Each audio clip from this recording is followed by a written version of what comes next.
Welcome to another episode of Neon Radio. I'm Reece. And I'm Dan. This week we're doing Harry Potter and the Prisoner of Azkaban. The third in the series. Harry Potter is back for year 3 and he is warned that he's in grave danger. The prisoner Sirius Black has escaped Azkaban and Harry must delve into the mysteries of his past. See, that automatically sounds way better than the first two films. Just straight off the bat. That is, Dan, because it is better than the first two films. It's way better. Significantly better than the first two films. And why is that? Let's just say the director. Alfonso Cauron. There we go. Alfonso Cauron takes helm at this project, and it is a completely different style than the first two films. Yeah. It is darker, it is grittier, and it's just way more well-directed. Just way more. Better, I'll just say, better story, better direction, better characters. This is all probably going to come down to J.K. Rowling's book. But it's just a way better book than... Yeah, the characters have a lot more depth. Yes. Like a ton more depth in this film. Without Voldemort. Yeah, without Voldemort. There's no trace of Voldemort in this film.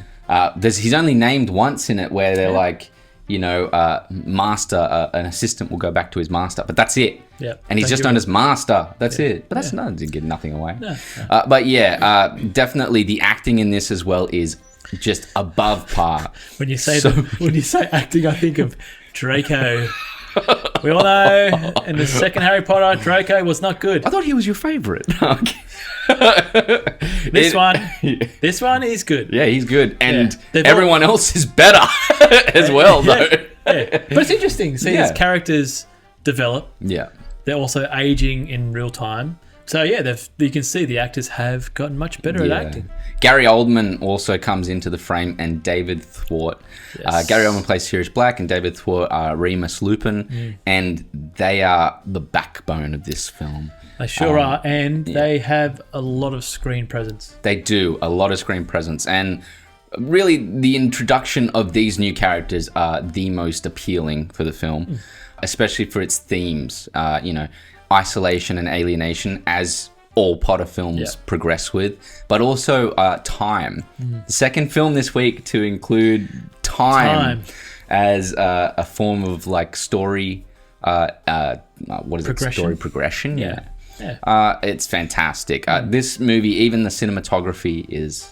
Oh, it's beautiful. Way better. Beautiful. You also get a better concept of where Hogwarts is, the scenery around Hogwarts. The layout of Hogwarts completely changed. Yeah, it's much better. And it will continue with this layout for the rest of the movies. Yeah. They kind of just leave Chris's idea of Sorry, Chris. It just wasn't good enough. So they were like, this is better. And it was just more well thought out. Yeah, I think so. Yeah, and... Actually, it makes me wonder if they watched the first two movies, or the producers said, let's just try this direction. Which probably would happen behind the scenes. It was intelligent to move it in this direction because Harry Potter needed to move in this direction. It needed to grow with the audience. Yep. And that was the intelligent decision early on with Harry Potter. Also, Radcliffe in this film. He's got a really good part. Well, it's a good part. But towards the end of the movie, you can actually see his character develop. Oh, yeah. Develop. That's the key word. Very powerful. Yeah, and also, he hams it up in some scenes, but his acting in it is he's great. Really good. He's great. I'm actually surprised he's not in any major films. He's doing all these little ones. Small little ones. Yeah, it's a shame. He did his major films. He doesn't want to go back. I want him back because he's good. He's really good. Yeah. The production design in this is a lot better as well. The fact that no one is wearing very few people are wearing their robes and uniforms anymore. And they give their own visuals as to what they usually would wear in everyday life. Yeah. Even just the little things they have, like that monster book. Yeah. That was awesome. There's something little creative, like a little monster book. Like, who thinks of that? Like, the designs are cooler. Yeah. It's so much cooler. I want one of those. You want to stroke the spine? I'll stroke the spine. Oh, Jesus.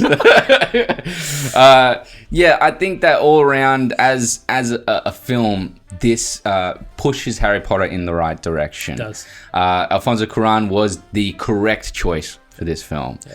I think with the themes that they continue on with and the addition of time as a theme, also the mysteries of the past, which continue on as well, it's fantastic. The acting is above par. And the decisions with even like the changing of the seasons and the cinematography goes further with the film than any Potter does at all. And mainly the fact that we get so much more of a character analysis, thicker, richer characters. This is the best Harry Potter film in the series to me. This is going to get an 8.5 out of 10. Yeah, that's a pretty good score. One interesting key thing that you said there, the seasons. When I watched the first two films, it didn't feel like a whole year's gone past.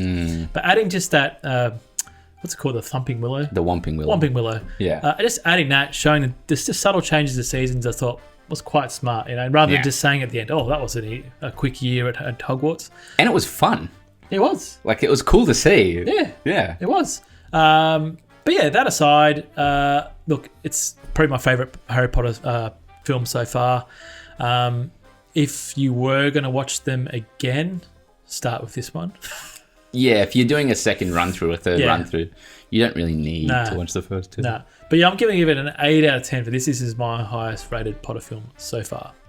And I'm going to say that from here on, well, actually from all these movies, I haven't seen all of them. I've only seen snippets. Yeah. So this is good going through a run through of all these. You were like a virgin for these films in a way. I was. This is your first time for these films. I'm regretting it in the right way. This is a good one to go through, and I actually enjoyed watching the Prisoner of Azkaban. Yeah. So if you like what we're doing here, can you please like and subscribe? It helps, means a lot, and we just like to see our channel grow. Share it, even comment below. Follow us on Instagram, Facebook, and Twitter. And don't forget to check out Spoil Radio Podcast. It's a long one again, but it's loads of fun and way more in-depth, especially for the Harry Potter series. Yeah, I'll have to agree with that one. So yeah, that's us for today. Lights out.